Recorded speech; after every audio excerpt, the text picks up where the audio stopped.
قَلِيلًا مَا تَشْكُرُونَ. How little you're grateful. وَلَقَدْ خَلَقْنَاكُمْ ثُمَّ صَوَّرْنَاكُمْ ثُمَّ قُلْنَا لِلْمَلَائِكَةِ اسْجُدُوا لِآدَمَ فَسَجَدُوا إِلَّا إِبْلِيسَ. Very straightforward ayat. I'll go through a brief translation before we get to the heavy subject. We created you. We're the ones that created you. We're the ones who molded you. So I know what you like, because I made you.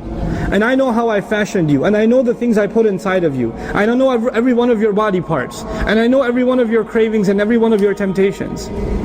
And then after creating your body, your physical body, then I put something, something fascinating in you, which Allah doesn't mention here, but says, ثُمَّ قُلْنَا لِلْمَلَائِكَةِ اسْجُدُوا لِآدَمَ. We said to the angels, make sajda to Adam. All of them did with the exception of Iblis. لَمْ يَكُمْ مِنَ السَّاجِدِينَ. He wasn't going to be from those who made sajda. He wasn't going to do it. لَمْ يَكُنْ مِنَ السَّاجِدِينَ. As opposed to saying, مَا سَجَدَ أَوْ لَمْ يَسْجُدْ. لَمْ يَكُنْ مِنَ السَّاجِدِينَ. He was never going to do it. Allah knew all along he wasn't going to do it. قَالَ مَا مَنَعَكَ أَلَّا تَسْجُدَ إِذْ أَمَرْتُكَ. Allah said, what of anything, what possibly prevented you to make sajda when I told you, when I commanded you? قَالَ أَنَا خَيْرٌ مِّنْهُ. You know the story. That's not the focus of the day today, but it's important to build this conversation. He says, I'm better than him. قَالَ أَنَا خَيْرٌ مِّنْهُ خَلَقْتَنِي مِنْ نَارٍ وَخَلَقْتَهُ مِنْ طِينٍ. You made me from fire, you made him from clay. You know, a kafir does not believe that Allah made him. A kafir does not believe that Allah is khaliq. These are the words of Iblis. And Iblis says, khalaqtani. You made me. He doesn't just believe in Allah, he's talking to Allah and he's acknowledging that Allah is his creator. His kufr is not just of I don't believe Allah exists. His disbelief is actually his disobedience. I'll say that 3 times. His disbelief is his disobedience. His disbelief is his disobedience. His disbelief is his disobedience. Why am I saying it 3 times? Because there are people in the audience who disobey Allah and they say, it's not that bad, at least I still believe. At least it's not like I'm a kafir. I do some stuff, I know it's messed up. But it's not like I'm a disbeliever. His disbelief was his disobedience. Shaitan will not, he doesn't need to get you to disbelieve. You can still call Allah your creator. All shaitan has to do is get you to what? Disobey. All he needs you to do is get you to disobey. You have to understand that. And if you keep telling yourself at the end of it, at least I still believe in Allah, that should be good enough for me, then shaitan believed in Allah too. He did exactly that. That's why I'm repeating that 3 times. You got that point? That's really important for this conversation. خَلَقْتَنِي مِنْ نَارٍ وَخَلَقْتَهُ مِنْ طِينٍ قَالَ فَاهْبِطْ مِنْهَا فَمَا يَكُونُ لَكَ أَن تَتَكَبَّرَ فِيهَا. And Allah said, get down from here. It is not appropriate for you to show your arrogance here, to consider yourself big here, to make yourself big before Allah. What is the thing we say every time we go into salah?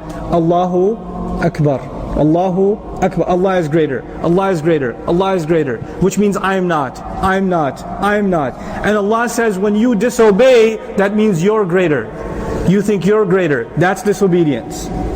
So Allah says to him, it's not appropriate for you to be arrogant in this place. فَخْرُجْ إِنَّكَ مِنَ الصَّاغِرِينَ. Then get out of here. Leave. You're cast out. You are from those who've been humiliated. As-saghirun here means humiliated. قَالَ أَنظِرْنِي إِلَى يَوْمِ يُبْعَثُونَ. He said, just give me time, wait for me. Allow me a little bit extra deadline until the day these people will be raised again. Until the day where human beings are going to be raised again. He asks Allah, give me time until judgment day. Allah says, قَالَ إِنَّكَ مِنَ الْمُنظَرِينَ. Allah says, you will be given time until, you are among those who've been given time. I am allowing you to stay that long. Ulama disagree whether Iblis died or not, or these are the progeny of Iblis, or whether this is Iblis himself. But the isharat in the Quran are he stayed. That he stayed. And he was, like even there are a hadith in which he had, like the Prophet ﷺ faced him. You know, so he did stay and he's around. That Iblis, that same Iblis is still around. And he's got his armies. And he's got his minions that continue to do the waswasa on his behalf, including himself. So Allah says, I'll give you time until, إِنَّكَ مِنَ الْمُنظَرِينَ. Basically, he got in trouble with Allah because of us. In his mind, who does he blame? Us. You know, your 2 sisters in the house, not sisters in Islam, siblings. Your two sisters in the house. And you're both in the room. And one of them is on the phone. And the other one says, get off the phone. I was talking on the phone. And then the other one puts it down and says, you can't tell me what to do. And they start fighting each other. And then one of them gets in trouble. I'm not going to tell you which one. One of them gets in trouble. Now she got in trouble with the parents. But who does she look at with these eyes that could shoot lasers?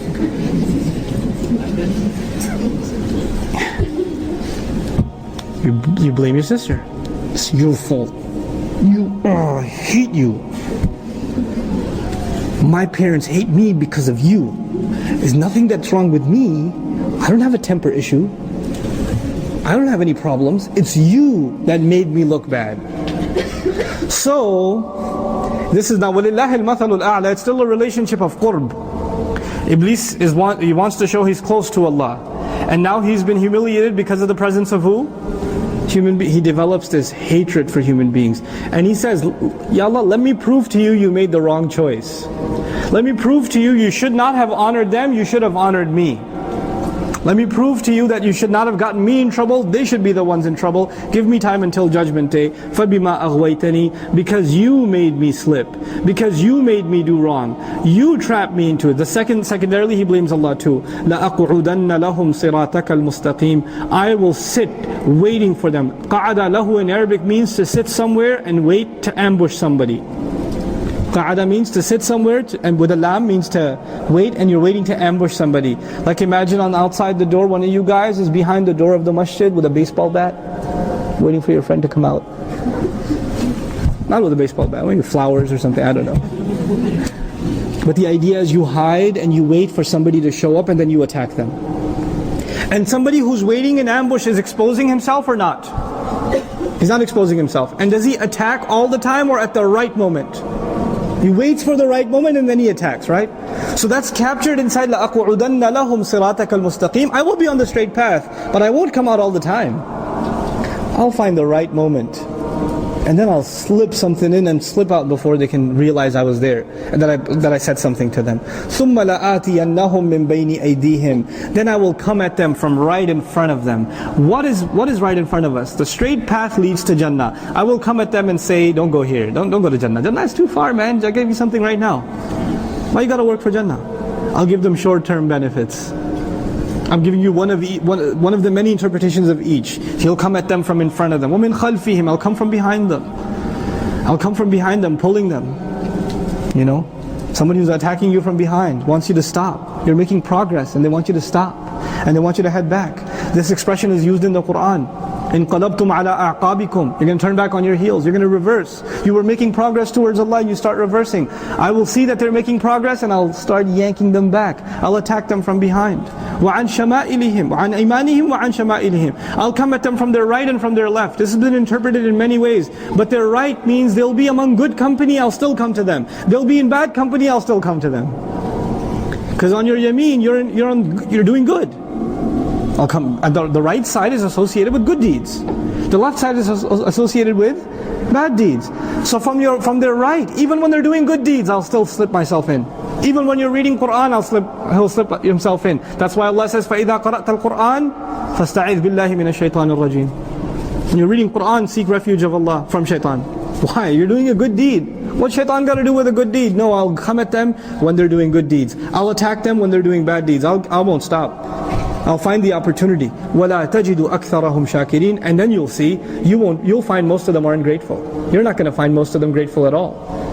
In other words, when they disobey you, when they obey me, that means they are not grateful to you. Where did this passage begin? Allah said, we put you on the earth and we gave you lots of means to live well. Right?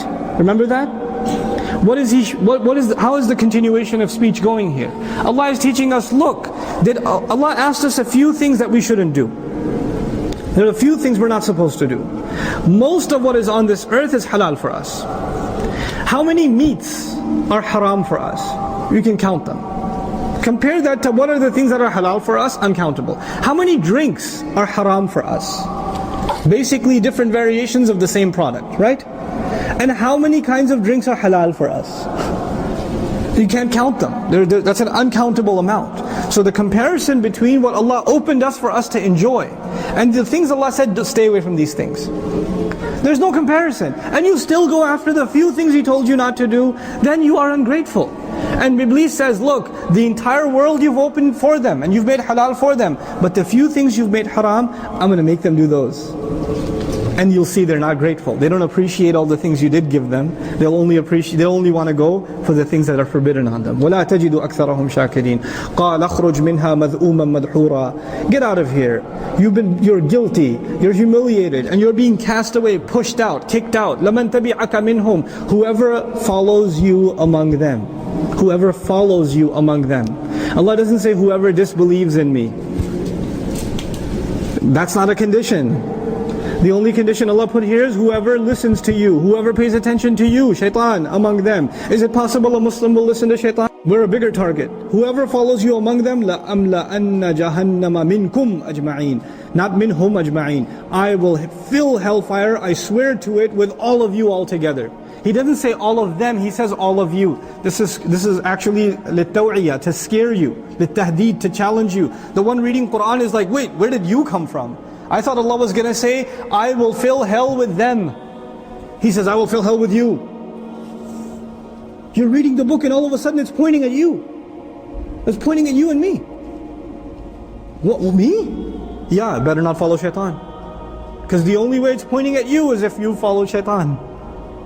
So you get really terrified, Ya Allah, it's a means of terrifying. To go switch immediately to the second person.